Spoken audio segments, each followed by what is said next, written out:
अस्सलाम वालेकुम फ्रेंड्स, इस वीडियो में हम उम्रा पे पेश आने वाले आम मसाइल के बारे में और अहम आपके ही जो माइंड में सवाल आते हैं उनके जवाब देने की कोशिश करेंगे। सबसे पहले तो अगर आपने उम्रा वीज़ा लगवाना है 1 महीने से कम कम का, तो आपको उसके लिए पता है कि एक तो उम्रा का वीज़ा अप्लाई करने से पहले होटल बुकिंग ज़रूरी है, ट्रांसपोर्ट लेना ज़रूरी है, रिटर्न टिकट लेना ज़रूरी है। अगर कोई बंदा अब भी रमज़ानुल मुबारक का भी टिकट परचेज़ करना चाहता है तो कोई इशू नहीं, वो ख़रीद के रख सकता है।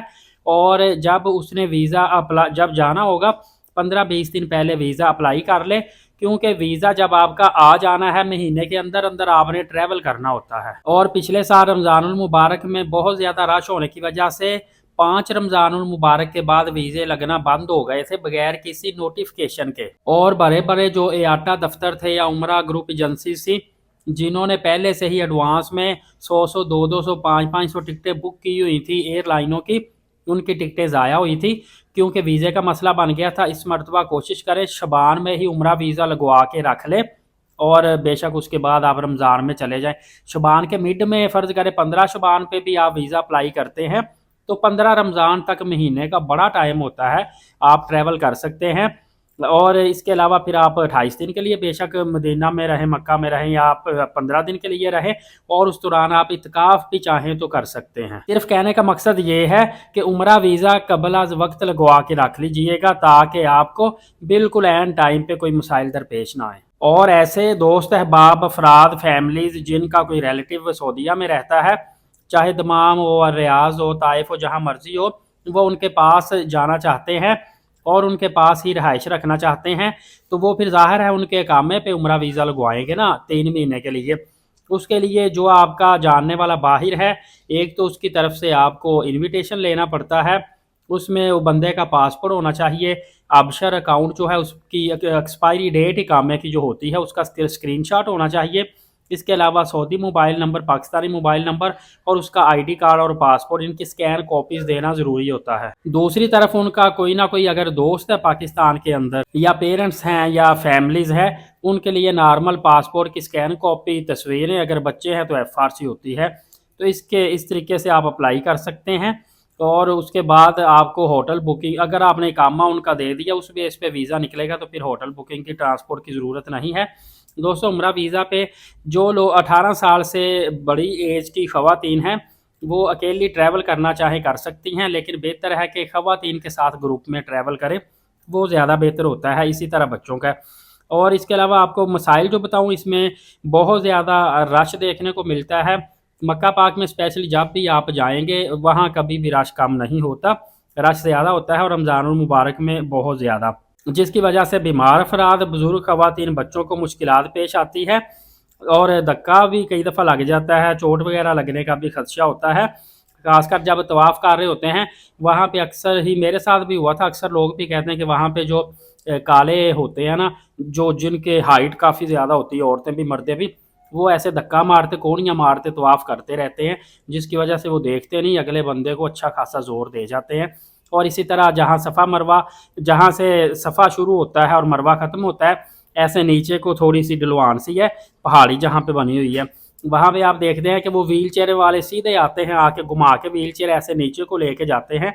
वहाँ पे भी खदशा होता है कि हमारे पाँव के अंदर व्हील चेयर ना मार दें, वो लोहा जहाँ पे घुस गया हमारे, वहाँ से खून और मसले मसाइल और चोट अच्छी खासी आ जाती है, बड़ी मुश्किल से वहाँ से संभल के चलना पड़ता है। अक्सर ये भी होता है फर्स्ट फ्लोर, सेकंड फ्लोर पे भी जो व्हील चेयर वाले हैं ना, वो अपनी स्पीड से, रफ्तार से जाते जाते बाज़ औक़ात जो पैदल तवाफ़ कर रहे होते हैं उनके अंदर भी व्हील चेयर मार देते हैं, सीधी पाँव पे जाके लगनी होती है, अच्छी खासी चोट आ जाती है।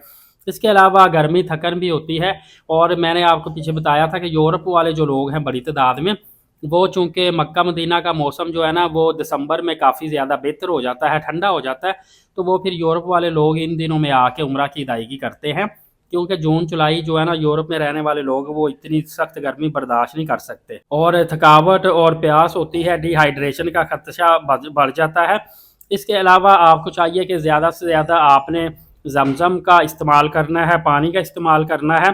इसके अलावा दीगर मशरूबात भी पी सकते हैं, कहवा वगैरह भी। और छतरी का इस्तेमाल लाजमी किया करें। अगर उम्रा की अदायगी नहीं कर रहे तो फिर कैप का इस्तेमाल लाजमी करें या छतरी का इस्तेमाल लाजमी करें।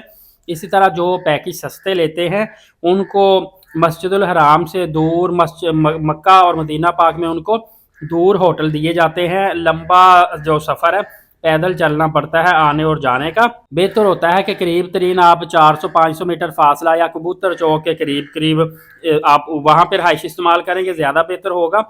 और मोबाइल इंटरनेट सर्विसेज होटलों की कोई अच्छी नहीं चलती, बड़ी मुश्किल से व्हाट्सएप मैसेज सेंड होते हैं, लिहाजा वहाँ पे भी आप कोशिश करें STC की सिम इस्तेमाल करें। उसका इंटरनेट बेशक कम मिलता है लेकिन काफ़ी ज़्यादा बेहतर होता है। वैसे जैन मोबाइली सिम ये भी काफ़ी ज़्यादा अच्छी होती हैं। इसी तरह जब भी आपने ज़ियारत में जाना है, लोकल तो इतनी थकावट होती है, बसें थका देती हैं और रश भी उसमें ज़्यादा होता है, स्लो होती हैं।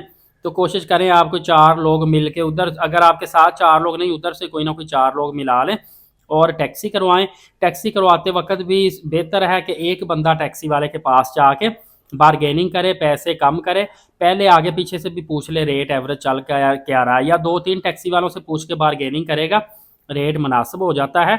उसके और उनको बेशक बता दें हम 3 हैं या 4 हैं, लेकिन अगर चारों इकट्ठे जाके उसके पास खड़े हो जाएंगे फिर वो ऑटोमेटिक पैसे ज़्यादा लेगा, क्योंकि उनको भी पता होता है 4 बंदों ने डिवाइड करके पैसे देने हैं, इनको कौन सा ज़्यादा लग रहे हैं।